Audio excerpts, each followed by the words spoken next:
दोस्तों, इस वक्त की बड़ी खबर आपको देने जा रहे हैं। बड़ी खबर यह है कि अमेरिका क्या ईरान पर हमला करेगा। इन सवालों के बीच मुज़ाकरात का दौर भी लगातार जारी है। ईरान के वजीर खारजा यानी विदेश मंत्री अब्बास अराक़ची ने अमेरिका के साथ जौहरी मुज़ाकरात यानी न्यूक्लियर टॉक्स के लिए, डायलॉग्स के लिए, दीगर सिफारती मुशावरत के लिए स्विट्जरलैंड का दौरा किया और इतवार की शब जेनेवा पहुंचे, जहां उन्होंने जौहरी मुज़ाकरात यानी न्यूक्लियर टॉक्स और मुख्तलिफ सिफारती मुलाकातों का सिलसिला शुरू किया। इनकी आमद पर जब ये यहां जेनेवा पहुंचे, मशरिक़ वस्ता यानी मिडिल ईस्ट और शुमाली अफ्रीका के लिए स्विस खुसूसी एलची वोल्फगैंग अमेडेस ब्रिलहार्ट ने इनका इस्तकबाल किया। अब आप देखिए, सबसे बड़ी बात इसके पीछे क्या है कि एक तरफ तो अमेरिका लगातार ये कोशिश कर रहा है कि बातचीत होती रहे। क्यों? और फिर दूसरी तरफ अमेरिका तैयारी भी कर रहा है। मैं आपको समझाऊंगा इसके आगे क्या कुछ हो सकता है, उसकी स्ट्रैटेजी क्या है। दौरे के दौरान जो अराक़ची का दौरा था, पहले इसके बारे में तफसील दे दें कि अराक़ची के इस दौरे के दौरान ईरानी वजीर खारजा यानी विदेश मंत्री ने स्विट्जरलैंड और ओमान के अपने हम मनसबों यानी जो उनके काउंटर पार्ट होते हैं से मुलाकातें करना तय की थी। उन्होंने तख़फ़ीफ़ असलहा से मुतालिक अक़वाम मुत्तहिदा की कॉन्फ्रेंस यानी यूनाइटेड नेशंस कॉन्फ्रेंस ऑन डिसआर्मामेंट में भी शिरकत की थी, जहां उन्होंने एजेंडे में शामिल उमूर पर ईरान का मौक़िफ़ और नुक्ता नज़र बयां किया कि ये जो एजेंडा है बातचीत का, न्यूक्लियर डायलॉग्स, न्यूक्लियर टॉक्स, तो इस पर ईरान का स्टैंड क्या है। आपको मैंने पहले बता चुका हूं कि ईरान ने पहले इस बात को वाज़ेह किया है कि ईरान न्यूक्लियर के मामले पर बातचीत के लिए तैयार है, लेकिन अगर अमेरिका या इजराइल के दबाव में अमेरिका यह चाहता है कि ईरान अपने मिसाइल के तरक्याती काम को रोक दे, तो वो किसी सूरत में नहीं होगा।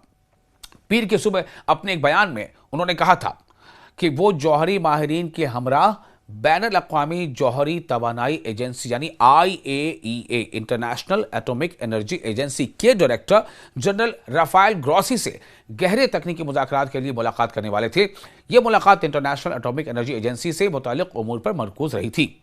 ईरानी वज़ीर ख़ारजा ने यह बता दिया था कि वो अमरीकी सिफारतकारी से कबल अपने ओमानी हम मनसब यानी ओमान के जो हम मनसब है, यानी ओमान के जो वज़ीर ख़ारजा है या विदेश मंत्री, उनको कहते हैं हम मनसब, एक ही मनसब पर फायज, तो ओमान के हम मनसब बदर बिन हमाद अल बुसैदी से भी मुलाकात करने वाले थे, ताकि आइंदा बातचीत के हवाले से मुशावरत की जा सके।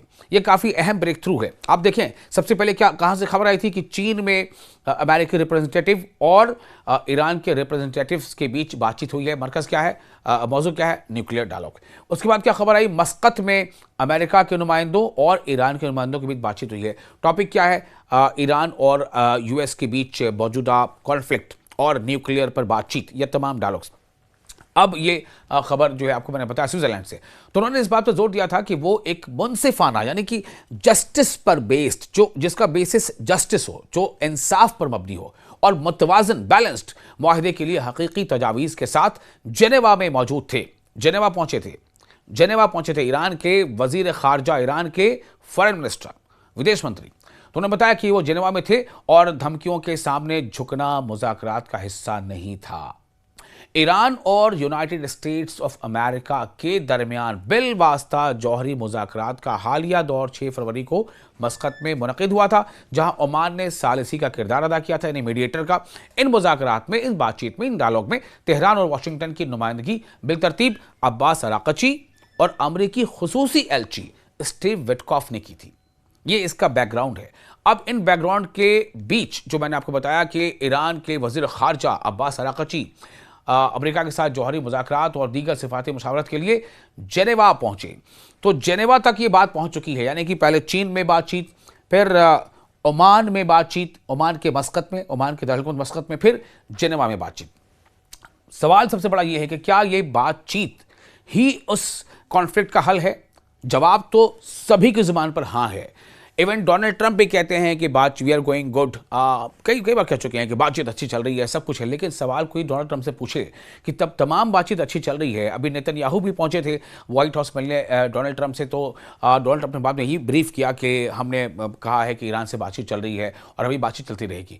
इसका मतलब क्या है कि आप बातचीत चलती रहेगी और दूसरी तरफ पहले आप USS अब्राहम लिंकन भेजते हो, फिर USS गेराल्ड फोर्ड भेजते हो, वो इधर चला रहा है। इसका क्या मतलब है?